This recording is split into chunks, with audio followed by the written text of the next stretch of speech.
용감한 토크쇼 직설 시작합니다. 이재명 정부가 5년간 추진할 국정과제가 베일을 벗었습니다. 대통령 직속 국정기획위원회가 2달간의 활동을 마치면서 이재명 대통령이 임기 동안 달성해야 될 실천과제, 국정과제를 선별을 했습니다. 여기에는 코스피 5,000포인트 달성부터 AI 산업 육성 등 다양한 과제들이 빼곡하게 담겨 있습니다. 주목해야 할 부분은 경제 부분인데요. 갈수록 잠재 성장률이 떨어지면서 진짜 위기라는 말이 나오는 가운데 이재명 대통령이 그동안 강조해온 진짜 성장을 이뤄낼 방법은 무엇인지 그 해법을 살펴보도록 하겠습니다. 함께해 주실 분들 소개해드리죠. 상명대 경영학부 서지영 교수 나오셨고요. 현대경제연구원 경제연구실 주원실장, 또 고려대 국제학부 최우진 교수 나오셨습니다. 안녕하십니까? 안녕하세요. 용감한 토크쇼 직설은 SBS 비즈 뉴스 앱과 유튜브에서 실시간으로 시청하실 수 있습니다.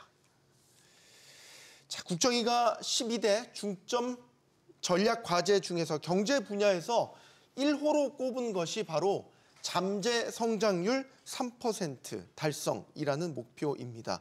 그냥 성장률이 아니고 잠재 성장률 3% 달성. 이게 실장님, 그냥 우리가 늘 얘기하는 경제 성장률과 잠재 성장률은 일단은 다른 개념인 거죠. 네, 올해 이제 경제 성장률 작년 기준 2% 나왔다고 치면은 그건 네. 잠재 성장률이 아니고, 근데 우연히도 잠재 성장률하고 비슷한 숫자가 되는데, 그 경제에 대해 노동과 자본, 그다음 기술이라든가 이런 모든 인프라를 포함해서 네. 경제 최대한 달성할 수 있는. 근데 최대한 달성할 수 있는 건 우리나라가 맘만 먹으면 10% 20% 달성할 수 있어요. 그런데 극단적인 방법을 써서요. 예. 예를 들면 뭐가 있습니까? 부동산 규제 다 풀고요. 돈 네. 한국은행에서 무지하게 풀고, 네. 그럼 10% 20%도 금방 달성하죠. 그런데 그거는 이제 경제가 망가지는 길이고, 네. 그러니까 경제 내에 버블을 형성하지 않는 차원에서 우리가 안정적으로 성장할 수 있는 경제 성장률, 그거를 이제 우리가 잠재 성장률이라고 하고, 보통 한 해 한 해 이렇게 우리가 추정하는 것보다는 5년, 10년, 20년 이런 식으로 추정을 해서 지금 우리나라 잠재 성장률은 기관에 따라 조금 편차는 있지만 네. 한 2% 내외 정도로 보고 있습니다. 2% 내외요. 요거는 근데 이제 바라보는 시각마다 조금 차이가 있을 것 같기도 한데, 왜 그러면 국정 기획위원회 12대 중점 전략 과제 경제 분야 1호로 꼽은 게 하필 왜 잠재 성장률일까? 예를 들면 경제 성장률 3% 회복 이런 게 아니라 왜 잠재 성장률을 꼽았을까? 그 중요성이 있다고 보는 것 같죠?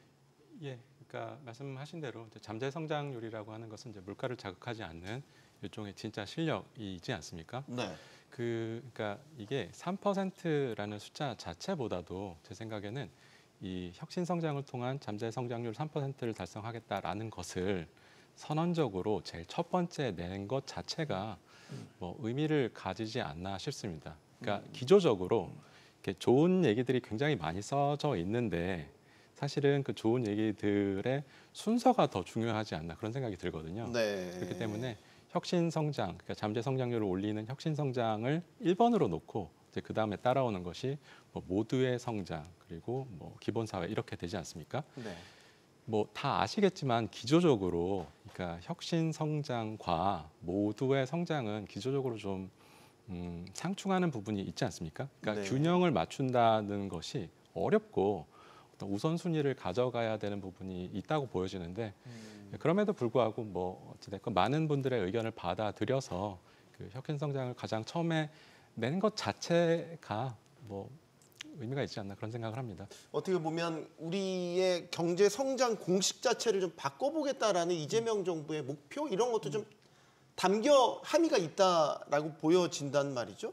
그렇습니다. 네. 예, 저도 이제 잠재 성장률을 제1호 어떤 그 목표로 설정한 거에 대해서 좀 고민을 해봤는데 주요한 배경들이 있는 것 같아요. 몇 네. 가지 있는데 쉽게 얘기하면 잠재 성장률을 다양한 어떤 정의를 하고 있지만 우리나라 경제 기초 체력이죠.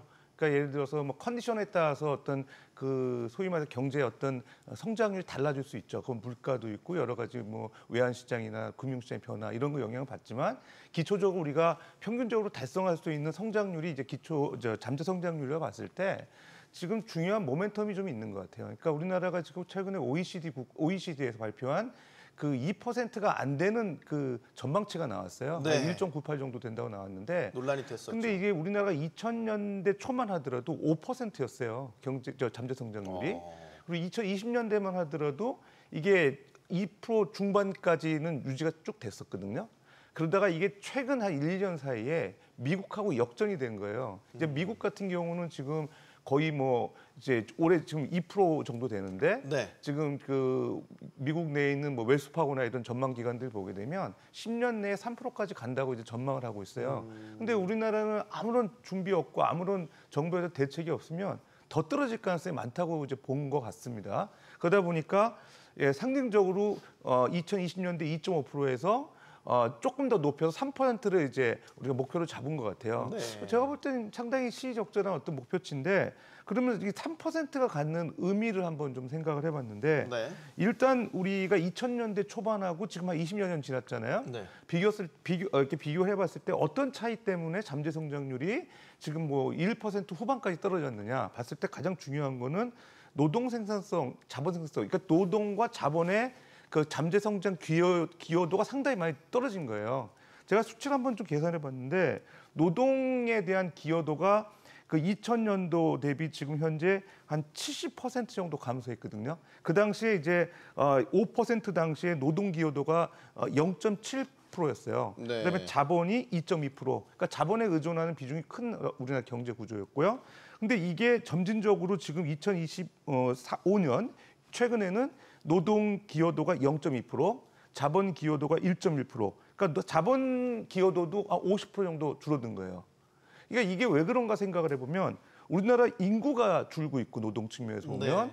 그다음에 이제 제조 시설에서 생산 가능한 그런 그 전문 인력들이 많이 줄고 있기 때문에 노동 투입에 대한 그 부분들 때문에 실제적으로 노동 기여도가 그 잠재 성장률 기여하는 정도 떨어지고 있다 이렇게 봐야 될 것 같아요. 그래서 내용 보더라도 최근에 이제 노동 인력 확보라든가 노동 효율성 높이는 이런 이슈들이 들어가 있거든요. 미국만 하더라도 지금 그 웰스파고에서 10년 내 잠재 성장률 그 3% 미국 가능하다고 하는 게 여성 인구의 어떤 경제 참여도가 상당히 높아질 거를 보고 있거든요. 네. 그런 요인이 있고요. 그다음 두 번째는 자본 그 기여도가 반 정도 떨어진 거는 일단 기업들이 수익성이 악화되다 보니까 재투자가 잘 안 되고 있고 또 경기 어떤 불확실성 때문에 투자가 제대로 이루어지지 않는 부분 네. 이런 부분들이 상당히 자본 기여도를 낮추고 있거든요. 그럼 어떻게 보면 이런 원인을 알게 되면 그런 그 국정과제가 나오는 거예요. 그러니까 노동의 어떤 효율성을 높이고 인구 줄어드는 문제를 정책적으로 해소하면서 그다음에 자본 기여도를 높이기 위해서는 자본 집약적인 산업을 대폭 전략 산업을 육성하는 그런 쪽의 어떤 큰 테마가 나오다 보니까 세부의 여러 가지 뭐 AI 어떤 기술 혁신이라든가 그다음 유망한 어떤 그 혁신 생태계 조성이라든가 출산율 제고 그다음에 외국인 노동력 활용 이런 부분들이 나오지 않았나 생각됩니다. 우리 지금 산업의 흐름상 더 이상 노동 집약적인 산업들을 많이 이제 안 다루고 사양 산업화 돼가고 있기 때문에 그러면 아까 잠재 성장률을 끌어올리는 데 있어서 노동 기여도보다는 자본 기여도를 올리는 쪽에 포커스를 맞춰서 거기에 따른 이제 국정 과제나 이런 것들을 도출해내는 게 맞습니다. 맞다. 그래서 이제 그런 것들이 예. 이제 AI 같은 것들이 많이 AI, 들어가 있는 게 예, 그렇습니다. 그런 이제 방향성을 담은 거라고 보는데 3%의 목표치가 제시됐단 말입니다. 잠재 성장률 3%. 이게 이제 경제 성장률 3%면 모르는 잠재 성장률 3%라고 하니까 좀 헷갈리는 부분도 있고 가능할까라는 의구심도 들기도 하고요. 뭐 잠재 성장률이 높아졌던 선진국들에게는 거의 없고 아까 네. 그림에서 보셨다시피 미국이 좀 떨어지다가 올라가는 모습을 보였잖아요. 특수한 건가요? 미국 그쵸. 같은 경우는? 그러니까 미국 같은 경우는 최근에 이제 신산업 쪽에 많이 힘을 싣고 그쪽으로 자본과 노동이 집약되다 보니까. 근데 이제 우리가 잠재 성장률을 얘기할 때 우리가 항상 하는 얘기가 이제 잠재 성장률을 계산하는 여러 가지 방법이 있는데 이제 교수님도 얘기하셨고 말씀하셨는데 보면 이게 뭐 노동의 기여도, 자본의 기여도잖아요. 그러면은 사실 우리 노동 기여도는 이제 점점 떨어질 가능성이 있는 거죠. 사람 수가 주니까. 네. 그리고 이제 최근에 우리 뭐 외국인 직접 투자라든가 국내 설비 투자를 보면 점점점 위축되는 경향.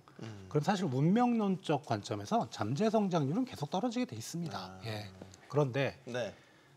우리가 좀 벗어나야 될 부분이 왜 노동이 떨어지고 자본이 떨어질까라는 걸 생각을 해보면 기업 또는 우리 금융자본 입장에서는 국내에 투자할 데가 없고 그리고 사람 수가 준다고 하지만 그 사람들이 만약에 생산성이 엄청 높다면 잠재 성장률은 안 떨어지는 거거든요. 우리 노동 기여를 계산할 때 사람 수를 계산하는 게 아니고 사람 수의 노동 생산성까지 같이 계산을 합니다.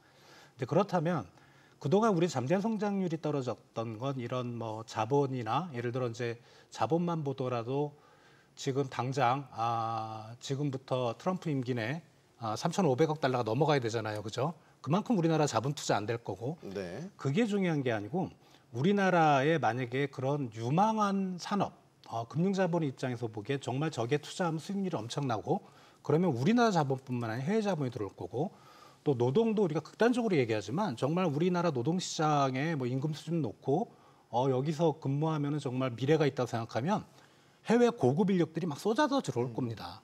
즉 말씀드린 요즘이 뭐냐면 우리나라에 그런 그 자본이나 노동 그다음 기술을 끌어들일 수 있는 섹터가 없다는 거죠. 그래서 이번 국정과제에 AI를 첫 번째로 둔 건 네. 그런 사고의 전환을 고려를 한 겁니다. 저는 이 프레임이 맞다고 생각하고요.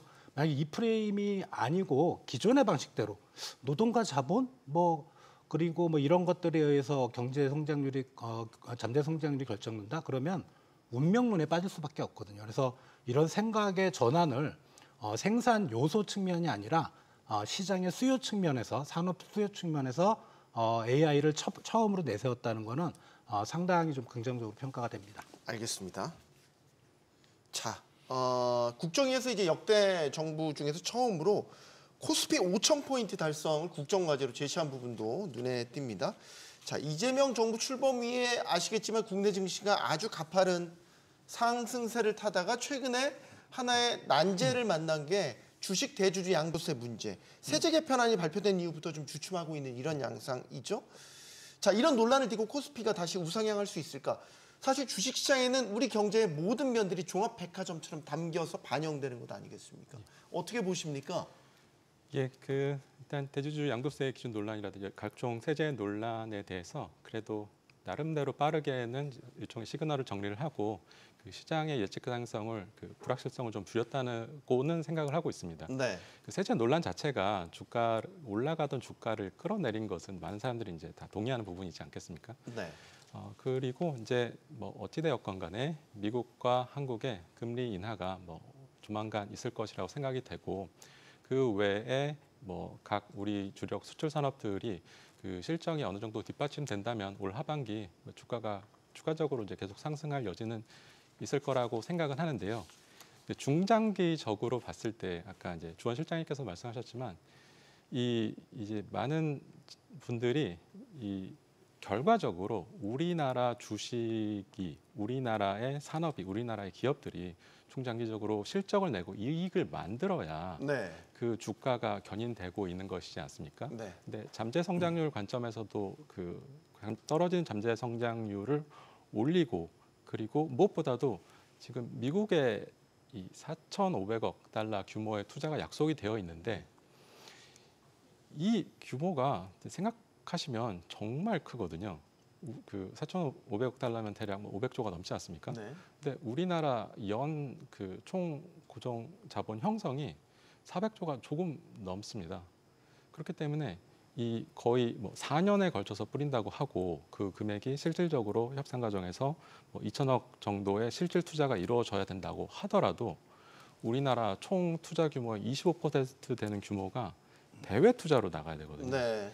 그렇게 이제 이제 산업의 투자가 공동화되는 부분들 이렇게 중장기적으로 그리고 미국의 관세 협상에 따라서 우리나라 수출 기업들의 수익이 이윤율이 줄어드는 부분들을 근본적으로 이제 어떻게 메이크업해야 되느냐가 이제 중장기적으로 코스피 5,000원에 달성할 수 있을 때 가장 큰 관건이라고 생각이 됩니다. 세제 개편 발표 이후에 그 다음 날 증시 급락했고 국회 국민청원 게시판에 이제 반대한다는 올라와서 굉장히 많은 분들이 거기에 찬성을 했고 이런 논란이 있었는데 사실 최근에 또 대통령실에서 입장을 낸 거는 지금 그 기준을 10억 원이냐 50억 원이냐 이걸 놓고선 이제 이야기가 많은데 10억 원 쪽 그러니까 세제 개편안 쪽을 그대로 유지하는 쪽에 무게를 두는 듯한 대통령실 입장이 나왔단 말이죠. 이 입장이 나오니까 다시 한번 시장이 또 완전히 급냉해버리는, 그러니까 되게 민감하게 지금 여기에 반응하고 있다는 거예요, 서 교수님. 이게 조금 시기적으로 좀 안 좋은 건데, 이게 정부의 어떤 정책에는 배경은 있어요. 그러니까 지금 법인세율 환원 그 과세 표준 2억에서 3천억 초과해서 지금 9%에서 24%까지 지금 그 세율이 정해져 있는 거를 1% 포인트 소폭 올렸고, 그다음에 증권거래소도 과거에 금투세 부과하겠다고 하다가 그게 이제 취소되다 보니까 조금 이제 올린 거죠. 코스피 0.15에서 0.2%까지.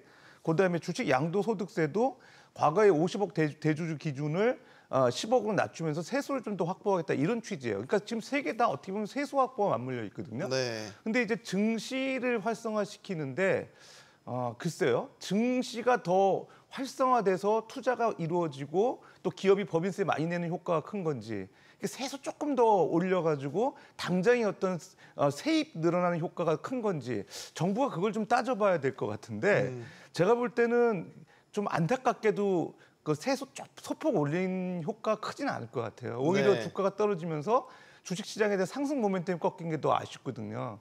그러면 이거에 대해서 가장 큰 문제가 되는 게 주식 양도소득세 환원인데, 대주주 기준 50억에서 10억으로 낮춘 거, 이게 얼마만큼 우리나라 증시에 도움이 될 거냐. 일단은 장기 수익률, 누적 수익률과 그다음에 양도소득세에 대한 대주주 조건 변경에 따른 상관관계가 있는 연구가 많지가 않아요. 이게 네. 문제가 그건데, 하나 확실한 건 있습니다. 뭐냐면 연말에 대주주 조건이 바뀌었을 때 그 매도 물량이 많이 나와서 주가의 일시적인 하락을 가져온다는 건 주지의 사실이고요. 네. 두 번, 그러다 보면 주가 변동성이 커지고, 변동성이 커지면 투자자가 불안해하고 투자를 잘 안 하게 되죠. 투자자 신뢰 전환 가능성이 있습니다.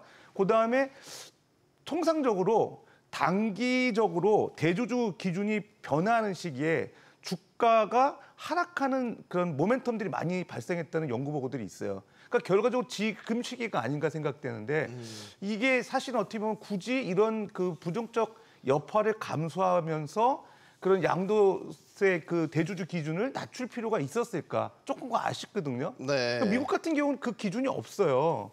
손익 통산을 하고 또 금투세를 이제 부과하기 때문에 그런 좀 차이도 있겠지만, 우리나라에서 굳이 주식 투자하는 데서 10억 원, 특히 이제 부동산 자금을 특히 주식 시장으로 이제 이동하게 하는 머니무브에 대한 언급들이 정부에서 많이 하는데, 일각에서는 그렇습니다. 그 부동산 10억 원, 최근에 아파트 가격이 한 10억 이상씩 서울 시내 평균적으로 하는데, 그 아파트 10억 이상씩 보유하는 사람하고 그럼 주식 투자, 물론 단일 종목이긴 하지만 10억 투자하는 사람을 비교했을 때 부동산 10억 이상씩 갖고 있는 사람은 뭐 소위 말해서 큰 부자가 아니라고 해서 과세를 하면서, 오히려 이제 그 주식 투자하는 10억에 대해서는 대주주라고 그래가지고 과세하는 형평성에 맞냐. 네. 오히려 부동산이나 주식시장은 똑같은 자금 이동의 어떤 수요처를 보면서 그런 비판들이 있거든요. 네. 좀 유념해볼 필요는 있는 것 같습니다. 지금 그 또 추진되는 게 2차 상법 개정도 지금 추진되고 있거든요. 2차 상법 개정도 사실 경영계에서 되게 민감해하는 부분, 집중투표제 의무화라든지 뭐 감사위원 분리선출 확대, 자사주 의무 소각, 이런 것들이 다 포함되어 있지 않습니까? 2차 상법 개정까지 강행하게 되면 또 요걸 주식시장이나 자본시장에서 어떻게 받아들일까? 어떻게 전망하십니까, 실장님? 이제 정부가 개정하는 뭐 1차, 2차 상법의 기본적인 배경은 뭐냐면 소액주주의 권한을 강화한다는 거잖아요. 네. 근데 분명히 소액주주의 권한을 강화하는 측면은 분명히 있는데, 지금 우리가 이제 생각해야 될 부분은 과연 기업들이 투자가 어떻게 될 건가. 그러니까 뭐 꼭 최근에 우리 이제 뭐 주한미 상공회의소라든가 이런 얘기 그런 얘기들을 했었잖아요. 네. 이런 식이면은 한국에 투자할 수 없다. 그런 그 산업자본에 대한 생각을 우리가 좀 해봐야 돼요. 산업자본의 입장에서는 이건 소액주주는 강화가 되는 거지만, 권한은 강화가 되는 거지만 자기들의 권한은 분명히 약화가 되는 거거든요. 지금 당장 이제 미국의 3,500억 달러 투자가 이제부터 이제 이루어져야 되는데, 네. 가뜩이나 이제 국내 투자할 여력이 없는데, 이렇게 되면 국내 자본 투자뿐만 아니고 외국인들이 투자하려고 했던 부분이 이제는 한국 시장을 좀 꺼리게 되는 거죠. 다만 이제 정부의 취지는 저도 충분히 이해를 갑니다. 그동안에 소액주주의 권한이 상당히 좀 약했고 네.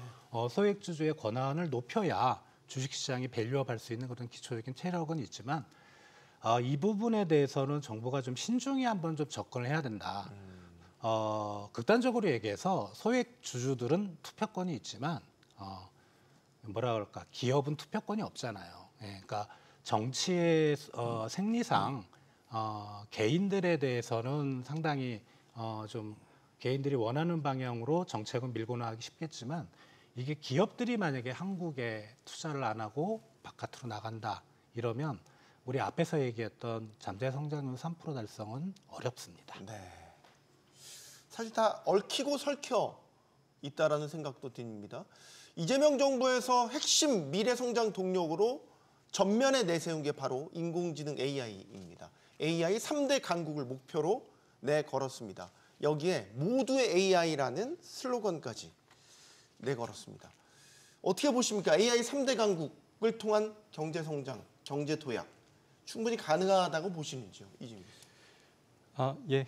일단은 AI 관련된 산업이 우리나라의 미래에 가장 중요한 그 섹터가 될 것이다라는 그 판단은 저도 뭐 전적으로 동의하는 바입니다. 네. 저도 요즘에 이제 AI 없으면은 아예 하루를 살아낼 수가 없습니다. 그 정도로 AI를 많이 쓰고 있고 이제 국정 과제로서 추진되는 부분들의 내용들을 보니까 이제 단어들이 좀 생소해가지고 AI 고속도로라던가 네, 지금 화면 나옵니다. 예, 네. AI 고속도로라던가 모두의 AI 모두의 AI. 네. 예, 그리고 뭐 그 이외에도 뭐 전력 그 고속도로 같은 부분들도 이제 포함이 되어 있더라고요. 그러니까 저 그 표를 보시면 이제 두 가지 정도로 나눌 수가 있을 텐데 모두의 AI라는 것은 이제 이렇게 AI에 대한 접근성을 높여가지고 의료라든가 뭐 복지 부분에 이 복지 정책으로서 이 많은 사람들이 AI를 향유할 수 있는 부분들을 얘기하는 것 같고요. 이제 앞에 부분은 AI 고속도로라든가 인프라 부분을 확충을 하겠다, 뭐 GPU를 확보를 하겠다라는 것은 이제 생산 부분에서의 경쟁력을 이제 지속적으로 가져가겠다는 목표로 보입니다. 뭐 보시면 아시겠지만 전자가 뭐 후자보다는 그 훨씬 더 난이도가 높을 텐데요. 뭐 많이들 아시겠지만 이제 글로벌 AI들이 이제 그 라지 랭귀지 모델들을 런치한 상황에서 우리나라가 소버린 AI로서 이걸 캐치업할 수 있느냐라는 부분들에 대해서 이견은 있지만 마치 그 구글 지도가 있음에도 불구하고 네이버 지도가 로컬에서 뭐 특차별화를 통해서 이 뭔가 성공적인 서비스를 하고 있는 것 같은 네. 그런 희망을 가져보기는 하는데요. 근데 이 방향성도 좋은데 이제 거듭 말씀을 드리는 거지만 네. 이 모두의 AI와 그리고 기술 혁신은 그 기조적으로 상충하는 부분은 있을 겁니다. 네. 그 부분은 염두에 두어야 할 것 같습니다. 이게 이제 3대 강국이라는 목표를 내걸었으면 우리가 이제 냉정하게 따져보면 지금 AI 선두주자는 미국이라고 봐야 되고 그다음에 중국. 근데 그 다음 자리가 이제 그럼 장기적으로 봐서 우리 한국이 돼야 된다라는 얘기인 거잖아요. 가깝고도 먼 목표처럼 여겨지기도 합니다. 사실 우리의 IT 역량을 감안하면 못할 것도 없다는 생각이 드는데 출발이 늦었다라는 점에서 이게 좀 너무 이상적인 목표가 아닌가라는 생각도 들고 서 교수님 의견도 듣겠습니다. 예, 일단은 현실을 좀 보면 우리나라 AI 3대 강국이 상당히 이제 가능할 건가 하는 의심도 들고 좀 네. 뭐 포부가 좀 원대한데 일단은 좀 걱정되는 거는 세계 AI 민간 투자 현황을 보게 되면요. 네. 지금 미국이 1,090억 8천만 불, 우리나라가 지금 보게 되면 13억 6천만 불. 현격히 차이가 성격 차이 나거든요. 나거든요. 네. 그 사이에 중국, 영국, 스웨덴 많은 국가들이 있어요. 근데 우리나라가 이 민간 부분에 대해 투자가 상당히 좀 부족하지 않냐. 이 부분이 상당히 좀 아쉬운 부분이거든요. 근데 실질적으로 이제 대통령께서 말씀하신 것 중에 모두의 AI라는 게 우리나라에서는 그 많은 사람들이 이제 저렴한 가격으로 이제 생성형 AI 이용도가 상당히 낮다. 그런데 그게 소위 말해서 지식 공유 사회에서 좀 그런 것들이 어떤 향후에 어떤 지식 공유를 활성화시키는데 상당히 제한 요인이 된다. 이런 취지로 말씀하신 것 같은데 네. 그러다 보니까 민간 부분에서 나온 그 생성형 AI를 값싸게 이용할 수 있는 우리나라의 어떤 그 업체들이 많이 나오고 투자가 이루어져야 되는데 이 부분들이 사실 이렇게 많이 제약이 될 것 같거든요. 그래서 이 어떤 민간 부분에 대한 투자를 어떻게 늘릴 수 있냐가 관건이 될 것 같고 그러다 보니까 이번에 사실은 그런 내용도 있어요. 그래서 실제적으로 AI에 대한 산업 부분에서 중소기업이나 대기업에 대해서 이쪽 투자를 하는 기업에 대해서 세액 공제율을 뭐 최대 50%까지 하는 그런 대책들이 나오잖아요. 그러니까 민간 부분에서 투자를 늘려달라는 하나의 그 정부 대책이 나오고 있는데 실제적으로 그럼에도 불구하고 우리나라 최근 출원 현황을 보게 되면 최소 일본보다는 우리가 높거든요. 특허 등록 지수라는 게 있어요. 네. 미국이 1위라고 봤을 때 우리나라가 한 0.275 정도 되는데 일본이 0.091, 그러니까 0.1이 안 되거든요. 그거에 비해서 우리나라 상당히 이제 특허 출원 경향들은 상당히 좋아요. 그러다 보니까 요 지표를 보면은 우리나라 3대 강국으로 부각할 가능성도 있어 보이는데 아까 말씀드렸던 민간 부분의 투자가 결국 이 자본력 싸움에서 그건 좀 아쉬운 부분이 있거든요. 어떻게 시장에서 민간 쪽의 자금을 AI 쪽으로 투자시키느냐 그게 상당히 정부의 중요한 관건이 되지 않을까 생각됩니다. 우리 경제성장 모델을 통해서 보면은 과거 이제 그 노동 집약적 산업부터 중화학공업, 나중에는 이제 휴대폰이나 IT 분야의 발전 이렇게 한 번씩 이제 그 턴어라운드 되는 계기가 있었잖아요. AI가 우리 한국 경제 성장 모델에 그런 계기를 만들어줄 수 있다라는 기대감이 여기에 좀 담긴 것 같은데 이제 여기서 정부가 마중물 역할을 충분히 해줘야 된다라는 의미도 있는 것 같아요. 실장님 의견 듣겠습니다. 지금 이제 정부의 시장을 보는 관점은 크게 보면 이제 부동산 쪽에 자금이 너무 몰려 있으니까 네. 그 자금이 좀 움직여서 AI라든가 이런 쪽에 생산적인 그렇죠. 섹터로 옮겨가겠다. 네. 그래서 이제 부동산 시장을 좀 억누르고 그리고 이제 요번에 이제 펀드도 만들지 않습니까? 네, AI 그렇습니다. 관련된. 자, 그런데 우리가 좀 생각을 해봐야 될 부분이 사실 몇 년 전만 해도 저도 이제 뭐 저희 연구원이나 개인의 입장에서는 좀 이제 저도 좀 지식을 쌓고 뭐 이런 전략을 쌓기 위해서 AI 전문가 꼭 기술 전문가는 아니더라도 네. 뭐 산업이나 뭐 이런 시장을 볼 줄 아는 전문가를 몇 년 전만 해도 찾아보면 눈 씻고 없는데 요새는 AI 전문가가 청와대부터 남대문까지 줄을 선대 그래요. 갑자기 몇 년 사이에 AI 그렇게 많이 전문가가 늘었어요? 예. 네. 이 말은 정말 죄송한 얘기인데 진짜 이 방송을 보시는 분 중에 진짜 전문가분들도 계시지만 정부가 어떤 각을 잡고 자금을 투입한다 이러면 사실 눈먼 돈이라 생각해서 많은 사람들이 눈독을 들입니다. 그렇죠. 네. 이게 사실 문제거든요. 그러니까 그 펀드나 뭐 어떤 정부 자금은 사실 정부가 결정해서 이제 지원할 곳을 찾아야 되는 거거든요. 네. 그 부분이 상당히 좀 우려가 되는 거예요. 또 이제 내년 예산 분명히 이제 짜고 있을 텐데 정부의 1호 경제 관련 공약이 AI잖아요. 그럼 각 부처마다 난립니다. 뭐 교육부는 이제 AI 인력 육성이 중요하다. 뭐 산업부, 과기부에서 왜냐하면 부처의 힘은 뭐냐면 예산이거든요. 네. 예, 장관님들이 지금 난릴 겁니다. 그러니까 요약하면 민간이든 정부든 이 AI에 대해서 꽂혀 있고 잘못하면 복마전이 될 수가 있어요.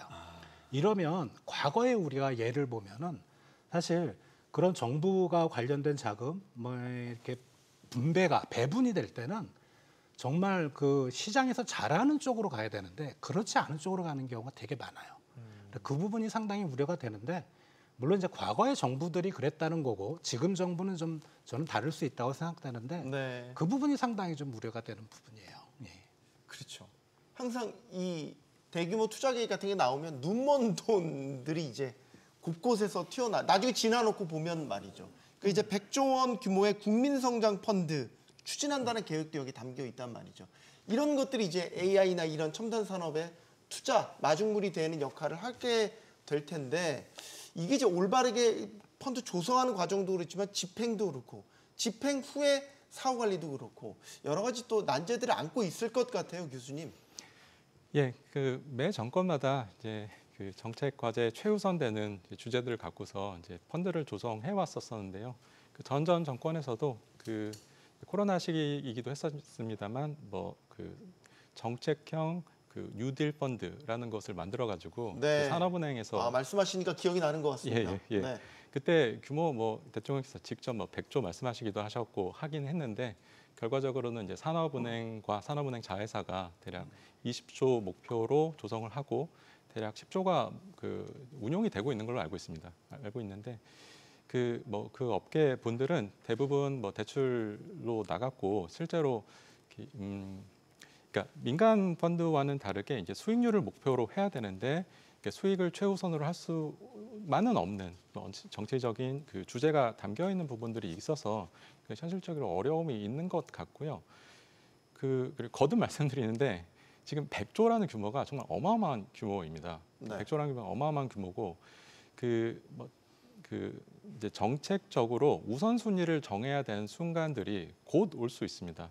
그 부동산 PF 말씀을 하셨는데 부동산 PF 그리고 코로나 때 그때는 그 채권 펀드라고 해가지고 당장 위기 관리를 위해서 이제 어마어마한 자금이 또 들어가야 됐었지 않습니까? 네. 그렇기 때문에 이 100조라는 규모를 다 소화한다고 하면은 저희가 내일을 위한 투자에 이러한 규모를 자금을 밀어 넣음으로써 현재 민생과 소비를 희생해야 되는 둘 중에 어느 것이 우선순위가 되어야 되는 그런 선택을 해야 되는 상황이 현실적으로 운영하면서 곧 닥칠 것이라고 저는 생각을 하거든요. 네. 그렇기 때문에 일단 규모가 실질적으로 가장 놀랍고 현실적으로 참 많은 난제들이 있을 거라고는 생각을 하고 있습니다. 저 100조 원 펀드 운영 잘 할 수 있는 노하우 방법 묘수가 있을까요? 예, 항상 그 새로운 정부 들어올 때마다 네. 정부의 어떤 그 투자 자금을 마중물로 해가지고 민간 자금 위주의 어떤 펀드를 조성해서 각 유망 산업에 투자하는 그런 그 테마형 펀드들이 많이 나왔었어요. 네. 뭐 녹색 펀드부터 해가지고 이제 최근에는 이제 AI 펀드까지 나온 건데 규모가 이제 상징적으로 100조 원이 이제 얘기를 한 거죠.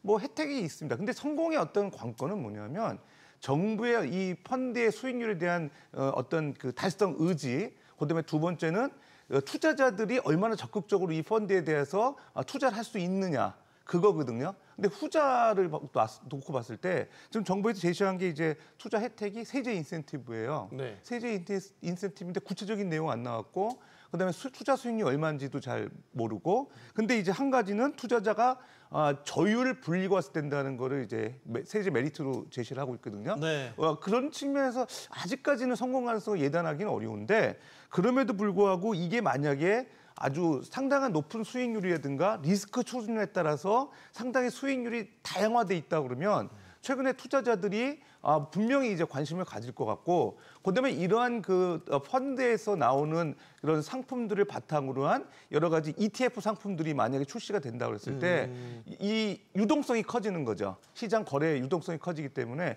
이거를 그냥 폐쇄형 펀드로만 할 게 아니라 예를 들어서 환매가 되는 그런 펀드만 할 게 아니라 ETF 펀드 같이 이제 시장에서 거래할 수 있는 펀드로 만약에 이거를 활성화시킬 수 있다 그러면 상당히 이제 투자자들이 여기에 이제 관심을 가질 것 같고 그다음에 이제 세제 혜택 같은 경우도 지금 분리과세인데 지금 분리과세가 몇 %인지 잘 모르겠어요. 저율과세 하는 게 이제 어느 정도인지 거기에 따라서 세후 수익률에 따라서 상당히 투자자의 관심들이 달라질 거기 때문에 이러한 국민펀드에 대한 상당히 그 취지는 좋고 시의적절합니다. 그런데 어떻게 디자인해서 투자자들의 관심을 유도하는 게 이제 관건이 되지 않을까 생각됩니다. 사실 이제 펀드라고 한다면 저도 이제 운영사에 있어봤지만 기본 수익률과 기초 수익률을 이제 제시를 하면서 소위 말해서 LP들을 모으거든요. 이제 수익률이 관건이 돼야 되는데 단순히 이걸 세제 혜택만으로 펀드에 예를 들어 내가 투자자로 나서겠다. 많지는 않을 것 같아요. 조금 더 구체화될 필요가 있다는 생각이 분명히 듭니다. 자, 그리고 또 국정과제는 행정수도 이전도 포함됐습니다. 세종시 행정수도 등을 완성해서 지역 균형 발전을 추진하겠다라는 겁니다. 소위 말해서 대통령 집무실 그리고 또 국회의사당이 세종시로 내려가게 되면 지역 불균형 문제가 해결이 될까? 사실 이건 이제 오래된 과제이기도 한데 완벽하게 이행이 안 됐죠. 그래서 세종시를 비롯해서 지역에서 계속 볼멘 소리들이 나왔었고요. 선거 때마다 늘 등장했고요. 반복되는 뭔가가 있는 것 같은데? 이제 노무현 대통령 탄핵 이슈가 이제 이거였잖아요, 그죠? 네. 수도를 아예 옮기는 건데 행정수도 이전. 네. 그 대통령실 말고는 웬만한 부처는 외교부 정도 빼고는 다 내려가 있잖아요, 그죠? 예, 네, 분명히 그렇죠. 내려가 있습니다. 근데 왜 그때나 지금이나 이렇게 출근 시간은 안 줄죠. 예. 과밀 문제는 해소 안 됐고요. 제가 보기에는 그러니까 네. 기본은 뭐냐 하면 경제력의 분산인 것 같아요. 행정력의 분산이 아니고 그러니까 지금 가장 우리 한국 사회의 초미의 관심은 뭐냐 하면 이제 고용이잖아요. 특히 청년층 같은 경우는 네. 청년층 보고 지방에 내려가서 근무하라 그러면 상당히 좀 싫어하는 그죠? 이 수도권에 기피하는 있으신 경향이 분이. 분명히 있죠. 그게 뭐라 그러죠? 그 북쪽의 한계선이 뭐 평택인가 판교인가 그렇대요. 그 밑으로는 안 내려가려 그러는데요. 네. 근데 그쪽에 정말 경제력이 활성화가 되고 일자리가 풍부하다면 내려가는 거죠. 그래서 핵심은 뭐냐면 그쪽의 경제력을 활성화시킬 수 있는 그러니까 뭐 대통령 집무실하고 국회의사당이 내려가면 국회의사당 만약에 내려가면 거기 부지가 엄청 넓은데 거기 저도 예정 부지는 본 적이 있습니다. 예. 거기 여의도 부지도 그게 다 이제 없어지나요? 그러면 그 아파트 지으면 되겠네. 아무튼 많이 내려가면 좋은데 네. 이게 이제 기업들이 움직일 수 있는. 근데 민간 기업을 예를 들어 뭐 우리 그 뭐였죠? 현대상선 HMM 같은 경우는 뭐 내려보내겠다고 하지만 그게 법적으로는 가능하지만 산업부대기 대시준. 근데 민간 기업들을 보고 강제를 할 수는 없어요. 네. 그러니까 민간 기업들이 움직일 수 있는 뭔가 강한 인센티브가 있어야 되고 기업들이 지방으로 내려갈 수 있는 그런 정책들이 필요한 거라고 생각이 되고 그래야만 실제로 지방 균형 발전이 저는 이루어진다고 생각합니다. 단순한 행정수도 이전만으로는 소위 말해서 아까 경제 균형 발전 지방과 서울 간에 이거는 불가능하다, 요원하다라는 취지로 들려요. 교수님 의견도 듣겠습니다. 예, 저는 세종시에서 이제 6년을 산 입장에서 정말 이제 많은 생각들을 하는데 이제 세종시로 집무실과 국회의사당이 내려가면 그 소위 얘기하는 지방 불균형 문제는 뭐 도움은 될 것 같습니다만 이제 사람들이 많이 간과하는 것 중에 하나가 그 행정과 정치의 역량이 이 반대급부로 낮아지는 것을 감수해야 된다는 것들을 네. 생각보다 많이 얘기를 안 하시는 것 같아요. 그래서 제가 맞고 틀리고를 떠나서 그리고 제가 어떻게 해야 되는지 올바른 방향인지에 대한 확신도 없는데 한 가지 확실하게 말씀드릴 수 있는 거는 네. 서울시의 평균적인 직장인들의 일상과 고민들과 세종시의 직장인들, 즉 공무원들이죠. 공무원들과 공공기관 직원들의 일상의 모습은 정말 많이 다릅니다. 네. 서울에 있는 사람 이제 직장인들, 뭐 40대 가구들은 대부분 이제 대출을 굉장히 많이 끼고서 그 아파트를 뭐 구입을 하지 않습니까? 네. 그렇기 때문에 금리 변화에 굉장히 민감하고 직장에서 이제 잘릴 수도 있다는 그런 불안감들을 항상 안고 사는 게 평균적이지 않습니까? 네.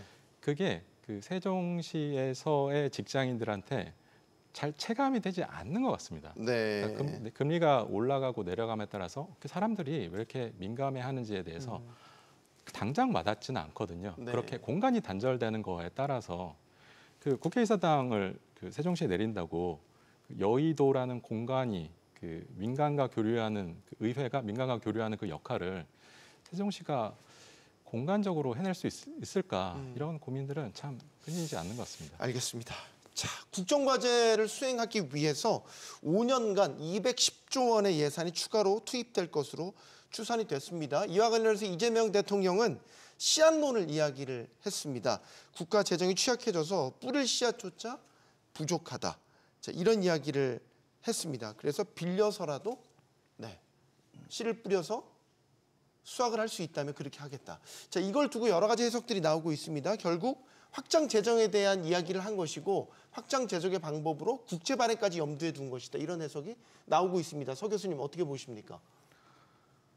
예, 지금 일단은 5년간 210조 세수 확보를 목표로 하고 있고, 그 94조는 세입 확충, 그다음에 나머지 116조는 지출 구조 조정을 통해서 확보하겠다 이렇게 해야죠.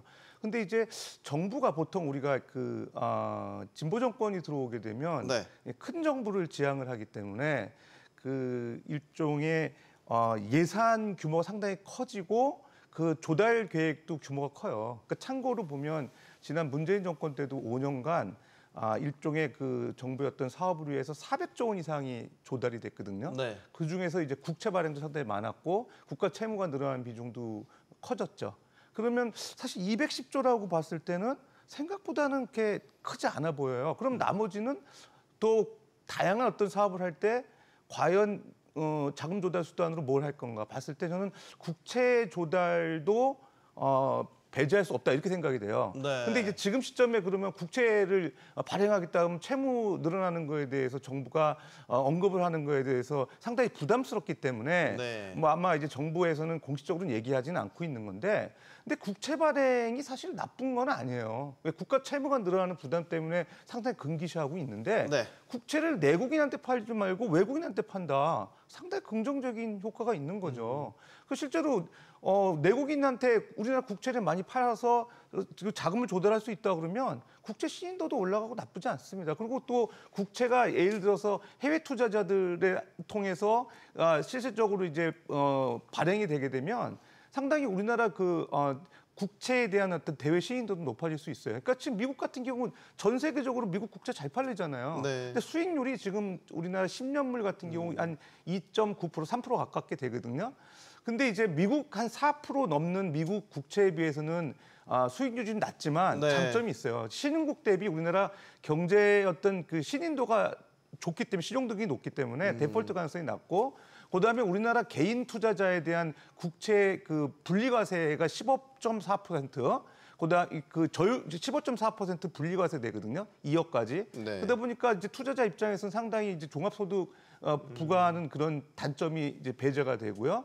그다음에 이제 우리나라 같은 경우는 이제 글로벌 세계 채권 지수 네. 월드 WGBI라고 하거든요.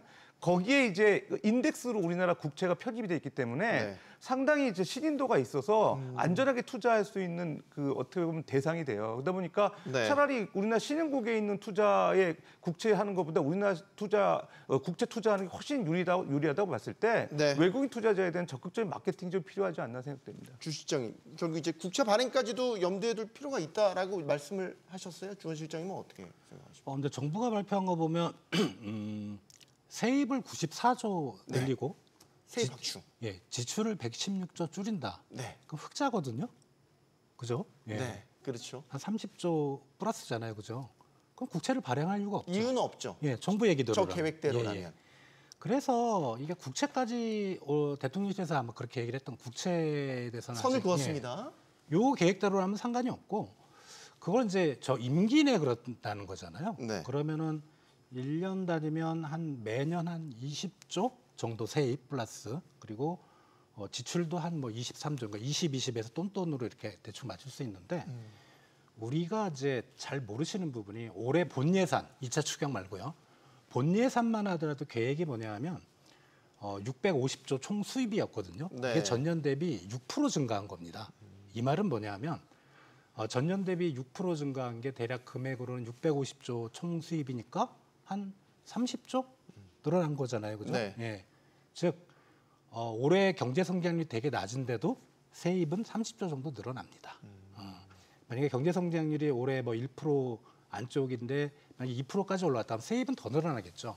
이게 명목 금액이라서 사실 체감하기 어려운데 그래서 정부가 이 하는 그 발표한 토탈 94조 그다음 지출 116조 줄이는 거는 계획상으로는 어렵지 않은데 문제는 이 지출 116조 줄이는 게 사례가 거의 없어요. 만만치 않을 것 예, 같은데요. 이렇게 만약에 네. 그 임기 내 줄이잖아요. 그러면 정부 아무것도 못 합니다. 그래서 요거는 좀 상당히 좀 뭐랄까 도전적인 목표라 저는 세입은 목표를 달성하겠지만 네. 지출 줄이는 건 만만치 않을 거로 생각이 됩니다. 최 교수님. 제가 짧게 하나만 첨언을 하겠습니다. 네. 그 혁신 성장을 위한 투자, 그리고 민생을 위한 소비, 그리고 재정 및 대외 건전성 이 세 가지는 동시에 달성하기는 어렵습니다. 세 가지 중에 한 가지는 포기해야 됩니다. 트라일레마 상황이라고 그러죠. 그렇기 때문에 그 투자를 하고 그리고 세수 건전성을 확보를 하려면은 민간 소비 허리띠를 졸라매야 됩니다. 네. 그렇지 않으려면은 그 국채 발행을 하고 아까 말씀하셨지만 전적으로 동의하는데 외국인들한테 외국인 투자 자금을 최대한 유입하는 것이 제가 개인적으로 생각했을 때는 이 정권의 경제 정책 기조에서 가장 중요한 우리 포인트라고 빚이라는 생각합니다. 개념이 항상 있으니까. 예, 말을. 맞습니다. 근데 아까도 말씀하셨지만 저희 국채가 정말로 많이 올라왔거든요. 그래서 그 낮은 금리로라도 빌려갈래?라고 했을 때 나 빌려갈래?라고 하는 외국인 투자자들이 굉장히 많아졌습니다. 대외 신인도 관련돼서는 정말로 드라마틱한 변화를 했기 때문에 네, 어느 정도 룸이 있다고 저는 생각을 합니다. 알겠습니다. 정부는 핵심 국정과제를 구현하기 위해서 200조 원이 넘는 재정투자 계획을 밝혔습니다. 어떻게 보면 국채 발행까지 염두에 둔 확장 재정을 시사한 것으로도 해석이 됩니다. 이 대통령이 강조한 대로 재정의 역할이 성장의 마중물이 되려면 예산을 쓰는 계획을 잘 세우는 것도 중요한데 쓰는 과정, 또 쓰고 나서의 관리와 효과 분석을 치밀하게 해야 될 겁니다. 실용 정부라면 더욱 그렇습니다. 용감한 토크쇼 직설 마치겠습니다. 여기는 모든 경제가 모이는 SBS 비즈입니다. 시청해주신 여러분 고맙습니다.